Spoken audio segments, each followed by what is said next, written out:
തലശ്ശേരി ചാലിൽ saint Peter's പള്ളി കോമ്പൗണ്ടിലുള്ള പഴയ ഇരുനില കെട്ടിടം തകർന്നു വീണു. പള്ളിയോടനുബന്ധിച്ച് പ്രവർത്തിക്കുന്ന വിവിധ സംഘടനകളുടെ ഓഫീസുകളും വൈദികരുടെ വിശ്രമ മുറികളുമുള്ള കെട്ടിടമാണ് രാവിലെ 9:45 പാടെ തകർന്നു വീണത്. തത്സമയം മുകൾ നിലയിൽ ഉണ്ടായിരുന്ന ഫാദർ ജോസഫ് കൊറ്റിയത്ത് തലനാരിഴക്ക് രക്ഷപ്പെട്ടു. പ്രഭാത ഭക്ഷണം കഴിഞ്ഞ ശേഷം വൈദികൻ മുറിയിൽ വിശ്രമിക്കുകയായിരുന്നു. വസ്ത്രം മാറാൻ ഒരുങ്ങുന്നതിനിടയിൽ അസാധാരണമായ ശബ്ദം കേട്ട് പുറത്തിറങ്ങി നോക്കുമ്പോൾ മുകളിൽ നിന്ന് ഓടിളകി വീണു. സെക്കൻഡുകൾക്കകം ചുമരും ശുചിമുറിയും കൺവെട്ടത്ത് തകർന്നു.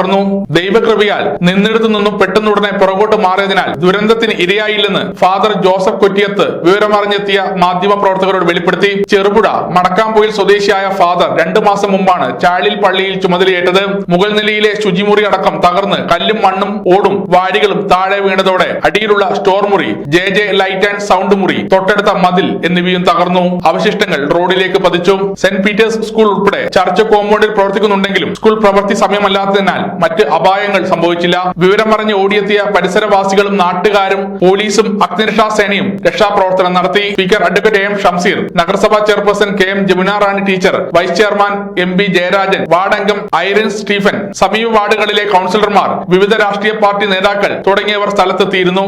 ആവശ്യമായ സഹായങ്ങൾ സ്ഥലം MLA കൂടിയായ സ്പീക്കർ വാഗ്ദാനം ചെയ്തു. ഈ ചാലിൽ പള്ളിയുമായി വൈകാരികമായി ബന്ധം എനിക്കുണ്ട്. കാരണം ഞാൻ ഇവരുടെ സ്കൂളിൽ പഠിച്ച ഒരാളാണ്. ഇവിടെ നിന്നാണ് അക്ഷരം പഠിച്ചത്. ഇവിടെ നിർമ്മാണത്തിന് ചില തടസ്സങ്ങളുണ്ട്, പക്ഷേ ഇത് അനിവാര്യമായി നിർമ്മിക്കേണ്ടതാണ്. അതിന് സ്പീക്കർ എന്ന നിലക്കുള്ള എല്ലാ പിന്തുണയും ഇവിടെ ജനങ്ങളെ കൂട്ടിയോജിപ്പിച്ചുകൊണ്ട് സമഗ്ര ന്യൂസ് തലശ്ശേരി.